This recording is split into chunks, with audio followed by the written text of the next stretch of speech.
अभी हम आए हुए हैं एक दिव्य स्थान पर। यह स्थान है देवराहा बाबा सरकार की गुफा।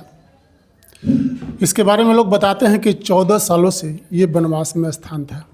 अभी महाराज जी आ गए हैं और इसका विकास कार्य शुरू हो गया है।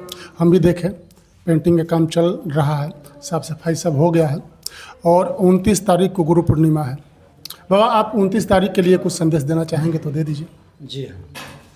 सशंग चक्रम सक्रीट कुंडलम सपीत वस्त्रम सरसिरेक्षणम संहार वक्षस्थल कौस्तुभश्रियम नमामि विष्णु शिरसा चतुर्भुजम शंख चक्रम गदानंदकम सारंग धनुवादित विश्वरूपम टंड पुंडरीकाक्षम दार शक्ति विष्णु सदा संपदे महालक्ष्मी नमस्तुभ्यम सुरेश्वरी हरिप्रिय नमस्तुभ्यम दयानिधे। देवराहा बाबा की असीम कृपा से श्री देवराहा बाबा गुरु पूर्णिमा महोत्सव का आयोजन 29 तारीख को किया गया है। यह उत्सव क्षेत्रीय जनता जनार्दन के सहयोग से, मंदिर परिषद के तरफ से और जो है बाहर के भी भगवत जगत के तरफ से यह आयोजन संपन्न हो रहा है, जिसमें सब कोई सेवा सहयोग सहायता आर्थिक सामाजिक और व्यवहारिक रूप से कर रहा है। अतः आप सभी भक्तों से संतों से नम्र निवेदन होगा आश्रम की तरफ से, श्री राधा कृष्ण मंदिर देवराहा आश्रम मैल गुफा की तरफ से, कि इस कार्यक्रम में 29 तारीख को आएँ और भंडारे का और देव पूजन का आनंद लें। यही सबसे निवेदन होगा। गुरुदेव, हम एक बात जानना चाहेंगे, यह मंदिर 14 सालों से वनवास में क्यों था? ऐसा है कि साधुओं के लिए संपत्ति जो होती है ना, भगवान की देन होती है, वरदान होती है। अगर साधु अच्छा है, महाराज जी कहा करते थे, देवराहा बाबा कहा करते थे, बच्चा साधु की परिभाषा है। तो महाराज जी निरूपित करते थे कि बच्चा साधु सोई जो काया साधे तज आला सस बात विवादे गहे धारणा सदगत भारी तजे विकलता अस्तुतगारी क्षमवंत धीरज को धारे पांचों बसकर मन को मारे तंज में मन हर के पासा लोभ भोग से सदा उदासा त्यागे झूठ सांस मुख बोले चित्त स्थिर उतने डोले सो साधु। साधु का स्वभाव होता है, स्वरूप कम माने रखता है। तो कहने का मतलब ये कि जो भी महात्मा यहाँ रहे हैं थोड़ा सा उदासीन थे। हाँ, इस तरह की प्रवृत्ति के नहीं रहे, जिसकी वजह से इस तरह का पोजीशन हुआ। पुराने ज़माने के महात्मा हैं, थोड़ा सा वो नहीं कर पाते हैं लोगों से तालमेल बनाना, रहना, खर्च वर्च करना कराना, जिसकी वजह से थोड़ा सा डिस्टर्ब हुआ। लेकिन अब ऐसी कोई बात नहीं है। वो महात्मा भजन पूजन करते हैं, बड़े अच्छे हैं, नेक हैं। उन्हीं के सानिध्य में अभी भी हैं, उन्हीं के नेतृत्व में, उन्हीं के सानिध्य में सब कोई भगत जगत महात्मा हैं और किया जा रहा है। अब कोई दिक्कत नहीं है। स्थान प्रदान है, संपत्ति है, वो तो होता रहता है, खेती बाड़ी है, इतना लंबा कारोबार है तो थोड़ा अप डाउन तो होना जरूरी है। सही बात है, होता है, सब दिन एक जैसा कोई बात नहीं है। हाँ, जो चीज़ इस दुनिया में बना है वो बिगड़ेगा, जो बिगड़ा है वो बनेगा। जो दिखाई दे रहा है सो है नहीं, जो है सो दिख नहीं रही, भगवान की माया है। तो कहने मतलब कि भक्त जब भगवान के पास जाता है तो पूछता है भगवान हमें दीजिए। भगवान पूछते हैं क्या चाहिए, माया चाहिए कि भक्ति चाहिए। जीव भी बड़ा होशियार है, भगवान से ही प्रश्न करता है कि प्रभु दोनों में अंतर क्या है, क्योंकि दोनों आप ही की है, माया भी आप ही की है और भक्ति भी आप ही का है।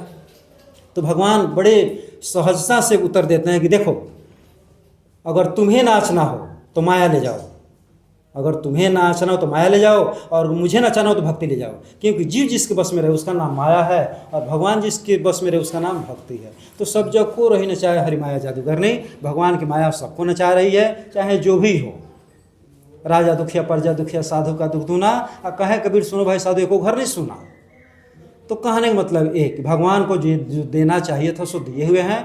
हम लोग जीव हैं, पढ़े लिखे हैं, सब शिक्षित समझदार हैं। तो पढ़ने की सार्थकता तभी है, ध्यान दीजिएगा, पढ़ने की सार्थकता तभी है कि जब एक पढ़ा लिखा व्यक्ति एक अनपढ़ की अपेक्षा कम से कम समय में अगर अच्छे से अच्छे तरीके से उस काम का निपटारा करता है तो पढ़ने की सार्थकता पढ़ने से कोई मतलब नहीं। सही बात, सीधी सी बात। तो साध जिसका नाम है साधु, साधु, साधु शब्द का उल्टा क्या होगा, धूसा। तो धूसेगा कौन, जो खुद क्वालिफाइड होगा। साधु मतलब साइंटिस्ट क्वालिफाइड राउंडर। साधु निवेदन करके, मना करके, क्योंकि साधु हजारों बीघा जोतेगा तो उसका पेट नहीं भरेगा। उसकी खेती भगत जगत होती है, क्योंकि ब्राह्मण, गौ और साधु तीनों घुमक्कड़ होते हैं, घूमते रहेंगे ठीक रहेगा।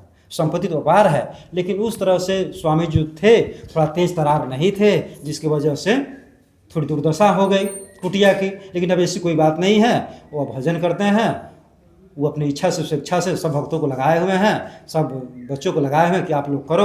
अब हमारा शरीर अस्वस्थ हो गया, कुछ कर नहीं पा रहे हैं, तो सब बच्चे, क्षेत्रीय बच्चे जो हैं, जो भी देवरा आश्रम के भक्त हैं, सब मिल करके और इस कार्यक्रम में लगे हुए हैं, कार्यक्रम को आगे बढ़ा रहे हैं। इसलिए आज इतना सफाई दफाई सब कुछ देखने को मिल रहा है। अच्छा लग रहा है जी। आपसे लोगों की उम्मीद है, ऐसा चर्चा है भी की कि है, ऐसा आप आगे है हैं तो बहुत कुछ है यहाँ पर। ऐसा है कि दाता एक राम, भिखारी सारी दुनिया है, ठीक ना। करे करामे भंजन सोई, औमा राम का लखन कोई। करने वाला भी वही, कराने वाला भी वही है। इसलिए ये सब भगवान की मिल ही सब राम की दया। भगवान की कृपा होती तभी कुछ मिलता भी है, असीम दया होती तभी कुछ छूटता भी है, क्योंकि जीव छोड़ने वाला नहीं है। क्योंकि दुनिया है ना, दुनिया, ये सब कल क्या यानी दुनिया यानी तो दुनिया में दो ही चीज़, अच्छे बुरे, मानव दानी, दान, अप डाउन, यश नो, नर नारी, मादा पुरुष, सुख दुख, तीसरा कुछ होता ही नहीं है। तो मिले ही सब राम की दया। भगवान की जब कृपा होती तभी मिलता है, और असीम दया होती तभी छूटता भी है, नहीं तो संसार छोड़ने वाला नहीं है। इसलिए समय के हिसाब से जो भी पद प्रतिष्ठा भगवान द्वारा दिया जाए, उसे शुक्रिया करके उनका आशीर्वाद स्वरूप समझ करके उसको ग्रहण करना चाहिए और सेवा करना चाहिए। क्योंकि साधु सरोवर तरुवर परमार्थी काम। इस दुनिया में 3 आदमी परमार्थी रहता है। साधु, अगर साधु बनकर देश दुनिया का सेवा नहीं किया तो साधु बनने का कोई मतलब नहीं। सरोवर, जिस नदी तालाब का पानी अगर कोई नहीं पिया, वो नहीं तालाब बेकार होता है इस दुनिया में। तरुवर, पेड़ पौधा, जो पेड़ पौधा फल और छाया नहीं दिया, वो पेड़ पौधा ही बेकार हो जाता है। इसलिए इन तीनों को इस दुनिया में बड़ा सोच करके रहना पड़ता है कि हे प्रभु, हमसे कोई अनुचित न हो जाए ताकि हमको भोगना पड़े। इसलिए एक साधु अगर है तो बहुत समझदारी से सोच समझ करके काम को करता है। क्योंकि घर गृहस्थी क्या होता है, जाल होता है, वहाँ से तो भाग गए। ये मठ मंदिर क्या होता है, महाजाल होता है, जाल से तो भाग गए, लेकिन अब महाजाल से बचिए तब तो कीर सहारे जो रहे सो पिसा न जाए। अगर यहाँ आने के बाद भगवान का चरण शरण में साधु पड़ा रहता है, नेकी कमाई करता है, देश दुनिया का सेवा करता है, भगवान का भजन करता है और जनता को ही जनार्दन समझकर सेवा करता है, तो उसका जीवन आनंदमय हो जाता है और वह नो टेंशन में रहता है। और साधु की ज़िंदगी वही सफल मानी जाती है जो जनता जनार्दन का सेवा करके अपने आप को कृतार्थ कर ले। क्योंकि जनता ही जनार्दन का स्वरूप है। अब भगवान को तो एक मंदिर में रूप बना करके रखे हैं कि नहीं हमारे प्रभु ऐसे हैं, लेकिन जो पांचों मत लागो नहीं का, जो 5 आदमी को अच्छा लगे वो करना चाहिए। समाज इसीलिए बनाया गया, ये वर्ण व्यवस्था इसीलिए बनाई गई ताकि समाज को एकजुट करके जो भी रहे चलाए। तो साधु जो होता है समाज का अगुवा होता है। एक साधु को इस दुनिया में और अपने समाज में बड़ा सोच समझ करके रहना पड़ता है कि हे प्रभु हमसे कोई अनुचित न हो जाए। तो साधु समाज के अंदर लड़ता है, समाज की बुराइयों को निकालने की कोशिश करता है। और सेना, साधु और सेना दोनों की एक ही राशि है। तो सेना का नौजवान सीमा पर रहता है, वो देश के लिए करता है, और साधु होता है समाज में रहता है, समाज के लिए सब कुछ करता है। तो साधु की ज़िंदगी वही सफल है जो समाज के लिए, अपने समाज के लिए, अपने धर्म के लिए कुछ करे, उसी साधु की ज़िंदगी सफल होती है। चलिए, आपसे मिल करके बहुत खुशी हुई और मेरा भी सौभाग्य था कि आपका दर्शन हुआ। कृपा तो साधु की होती है जनता जनार्दन की तरफ से, ताकि बैठे बैठे जनता का दर्शन करता रहता है। क्योंकि बड़े महाराज जी कहा करते थे कि बच्चा कहाँ तुम भगवान को खोज रहे हो, सिया राम है सब जग जाने और करो प्रणाम जोड़ जुग पाने। आप समता का दीप जलाकर जगराम सिया में देखो, वही भगवान का स्वरूप तो सब में है। इसलिए सिया राम है जब सब जग जाने और करो प्रणाम जोर जुग पानी, ये सब भगवान का स्वरूप है। अगर ये भगवान खुश तो भगवान अपने आप खुश, अगर ये भगवान दुखी तो भगवान कभी खुश हो ही नहीं सकते, कुछ भी कर ले। इसलिए जनता की सेवा ही प्राथमिकता है। जनता सेवा, अतिथि सेवा, गौ सेवा, ब्राह्मण सेवा, विद्यार्थी सेवा, ये जितनी सेवाएँ हैं।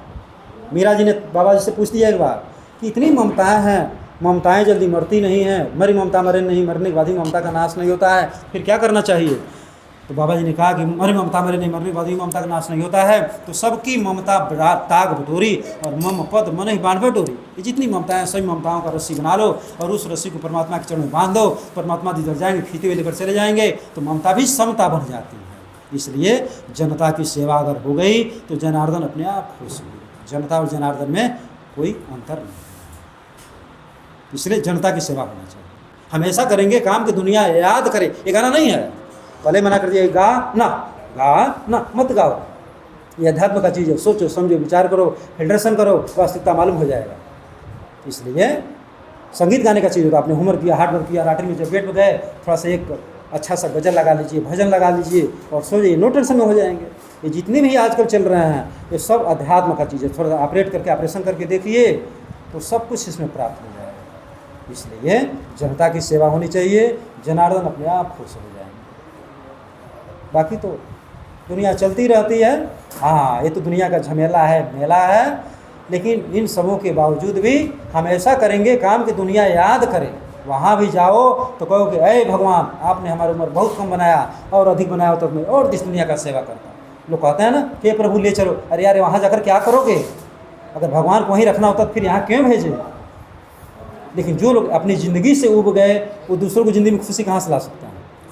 इसलिए ज़िंदगी को जीवित बना करके रखो, मुर्दा बना करके नहीं। ऐसा काम करो, ऐसा काम करो ताकि नहीं रहने के बाद एक बार कोई याद करे कि हाँ था, उसकी कमी आज खड़ रही है। इसलिए सब मानुष नहीं होता, उसमें कुछ बनफुकर होते हैं। बनफुकर उसको कहते हैं जिसको अपनी ज़िंदगी जीने कोई तौर तरीका ही मालूम ना हो, कौन मैं क्या हूँ, किसने जाना, कोई क्या दीवाना, कोई क्या कुर्बाना। आलाख दिमाग के परमात्मा खत्म कर देता है, लेकिन समझने की कोशिश नहीं करता है वास्तव में कौन हूँ, इस दुनिया में किस ले आया हूँ, हमको क्या करना चाहिए था और मैं क्या कर रहा हूँ, इसका फिल्ट्रेशन नहीं कर पाता, जिसकी वजह से उसकी ज़िंदगी नरक हो जाती है, जिसका नाम है नरक। नरक शब्द उल्टा क्या होगा? कर न, नरक कर न। कोई भी सी क्रिया मत करो जिससे जीते जी नरक में जाना पड़े। जीते जी नरक क्या है? बिना मतलब का टेंशन वेंशन है जो है ना, वही नरक है। और स्वर्ग क्या है? नो टेंशन, फ्री माइंड ना, सीधी सी बात। अपनी दिल्ली में किस बार टेंशन वेंशन ना हो, सो ऐश की ज़िंदगी, तब तो कहेगा दुनिया में तो ऐश कर लो और थोड़ा जी लो, थोड़ा थोड़ा मर लो। लिखने वाले खूब जी लो, खूब मर नहीं, ऐश करो। ऐश का मतलब क्या? आराम। लोग कहते हैं ना कि बैठे बैठे आराम से खा रहे हो। आराम में भी आदमी रामे का खाता है, क्योंकि राम से बाहर कुछ है ही नहीं। और लोग कहते हैं कि बैठे बैठे हराम का खा रहा है। हराम हो तो हराम में भी रामे हैं, आराम में भी रामे हैं, तो राम से बाहर कुछ है ही नहीं। तो चाहे उठ कर खाइए, चाहे बैठ कर खाइए, कोई खाइए, करके खाइए, बिना करे खाइए, सब राम का ही खाता है। और सब कोई उतना ही खाता है जितना कि उसका खाता है। खाता है ज़्यादा कोई नहीं खाता। इसलिए काहू न को सुख दुख करता था। इस दुनिया में कोई किसी को न सुख देता है, न कोई किसी को दुख देता है। तो होता क्या है? निजकृत कर्म भोग सब बराता। जैसा आप करेंगे वैसा सबके सामने भोग कर जाएंगे। इसलिए प्रत्यक्ष वर्ष के लिए प्रमाण की जरूरत नहीं। आजकल सब कोई शिक्षा तो ग्रहण कर रहा है, शिक्षा तो स्कूल में मिल जाएगा, लेकिन संस्कार नहीं मिलते। दुनिया यानी दो, एक तरफ शिक्षा, दूसरी तरफ संस्कार है, जिस नाम है शिक्षा। शिक्षा शब्द का उल्टा क्या होगा? साक्षी। और साक्षी मतलब क्या होता है? प्रत्यक्ष। अगर शिक्षा है तो फिर बताना नहीं पड़ेगा। व्यक्ति का परिचय क्या है? व्यक्ति का परिचय व्यक्ति का व्यवहार है। आचरण और उच्चारण से पता लग जाता है कि वास्तव में आदमी किस कैटेगरी का है। इसलिए प्रत्यक्ष उसकी जरूरत नहीं। तो पढ़ने का मतलब यही है कि एक अनपढ़ जो काम कर रहा है उसे थोड़ा हट करके, समझ करके, विचार करके उस काम को कम से कम समय में अगर अच्छे से अच्छे तरीके से उस काम का निपटारा करते रहें तो पढ़ने के सार्थक में पढ़ने से मतलब। इसलिए जनता जनार्दन से ही अनुरोध होगा, निवेदन होगा कि जनता जनार्दन का एक दूसरे को सेवा करें, सहयोग करें और सहायता करें, तो अपना जीवन भी सफल हो जाएगा। बड़े भाग मानुष का, बड़े भाग से मनुष्य मिला है। तो जब बड़े भाग से मिला है तो हम ऐसा करेंगे काम की दुनिया याद करे।